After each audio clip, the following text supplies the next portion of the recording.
Hello મિત્રો, તમારું સ્વાગત છે મારી યુટ્યુબ ચેનલ દેશી ટ્રાવેલર બોયમાં. મિત્રો, આપણે અંદાજિત 12 મહિના એટલે કે 1 વર્ષ જેટલો સમય થઈ ગયો હતો ત્યારથી આપણે વિડીયો અપલોડ કરવાના બંધ કરી દીધા હતા. પણ હવે કોશિશ એવી કરીશું કે નિયમિત રીતે વિડીયો અપલોડ કરી શકીએ. તો હવે તમારો કિંમતી સમય બગાડ્યા વગર આજે તમને હું જણાવી દઉં કે કઈ જગ્યાએ તમને લઈ જવાના. તો મિત્રો, આજે આપણે જવાના છીએ રાજકોટ જિલ્લાના જસદણ તાલુકાના કમળાપુર ગામની બાજુમાં પોરણિયા હનુમાન દાદા આવેલા છે. અંદાજે કમળાપુરથી 6 થી 7 કિલોમીટર જેટલું ડિસ્ટન્સ થાય છે.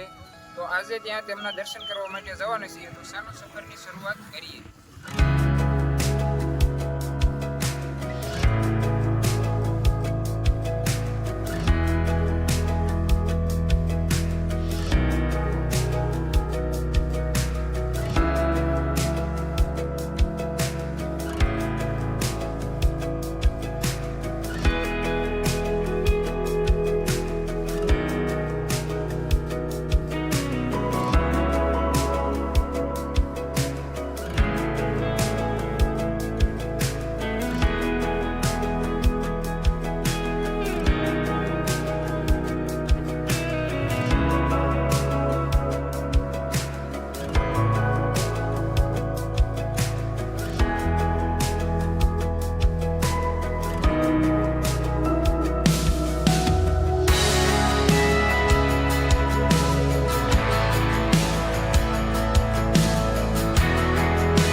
તો મિત્રો, ફાઇનલી અમે આવી ગયા છીએ હનુમાન દાદાના મંદિરે.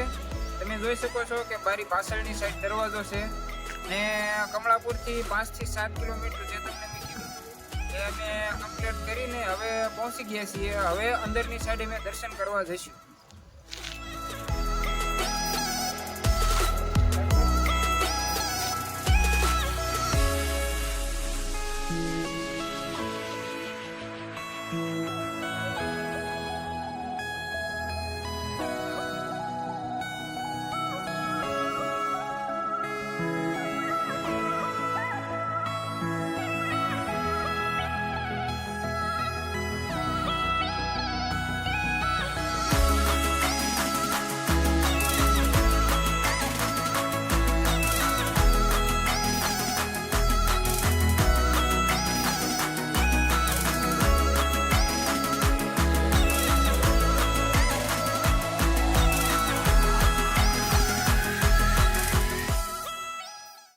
હનુમાન દાદાના ઇતિહાસ વિશે જણાવું તે પહેલાં અહીંના સાધુ સંતો વિશે માહિતી આપી દઉં.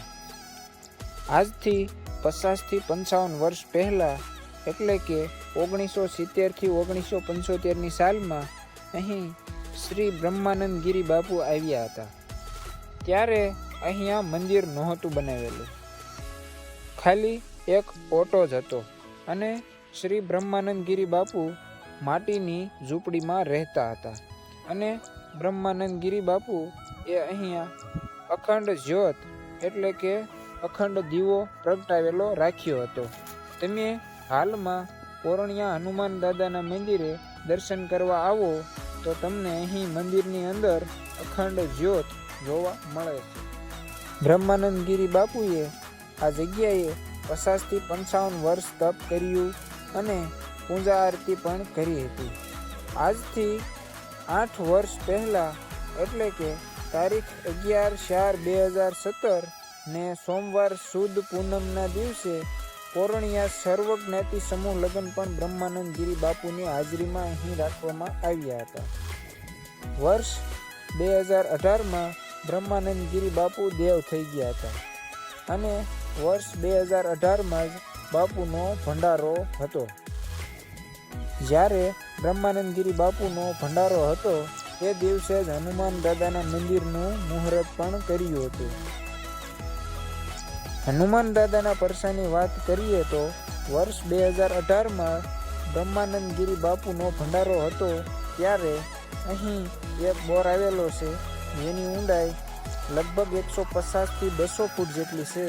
તે બોરમાં અંદાજિત 1 કલાક જેટલી મોટર ચાલે, એટલે કે બોરમાં પાણી ખૂટી રહેતું. 1 કલાક મોટર ચાલે એટલે બોરમાં પાણી ખતમ થઈ જતું, ખૂટી રહેતું હતું.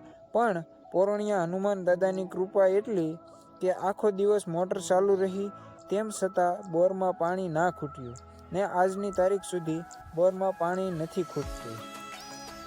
બ્રહ્માનંદ ગિરી બાપુ દેવ થઈ ગયા ત્યારબાદ આ જગ્યાએ બીજા એક સાધુ મહાત્મા આવ્યા હતા.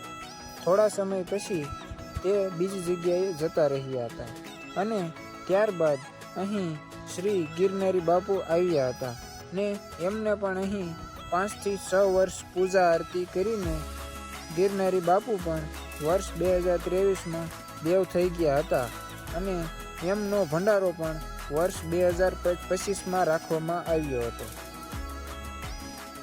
અને આ છે શ્યામગીરી બાપુ. વર્ષ 2023માં ગિરનારી બાપુ દેવ થઈ ગયા ત્યારબાદ શ્યામગીરી બાપુ આ મંદિરે પૂજા આરતી કરે છે અને એમને અહીં આવ્યાને 2 વર્ષથી વધારે જેટલો સમય થઈ ગયો છે. 8 ફેબ્રુઆરી 2025ને શનિવારના રોજ શ્રી પોરણિયા હનુમાનજી મહારાજની નૂતન કળશ ધજાદંડની પ્રતિષ્ઠાનું આયોજન કમળાપુર, ગોલીડા, વડાળી અને રોકડવા ગામ સમસ્ત કરવામાં આવ્યું હતું. હનુમાન દાદાના મંદિરે ભાદરવા મહિનાની 11ના દિવસે સરસ મજાનો મેળો પણ ભરાય છે. ત્યારે તમે મેળાની મોજ માણી શકો છો અને પોરણિયા હનુમાન દાદાના દર્શન કરવા પણ આવી શકો છો.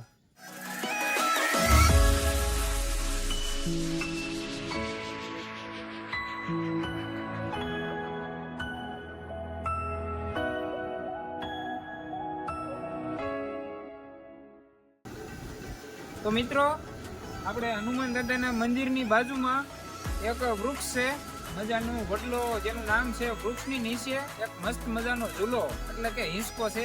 તો ચાલો તમને બતાવું તમને હિંચકો.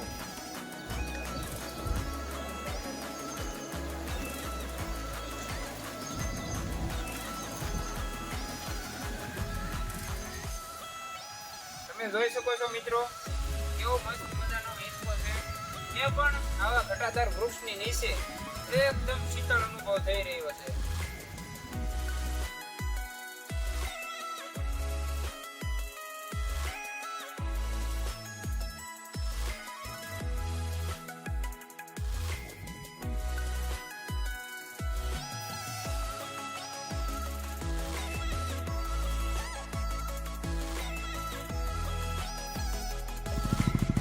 તો બસ વિડીયોમાં અહીંયા સુધી.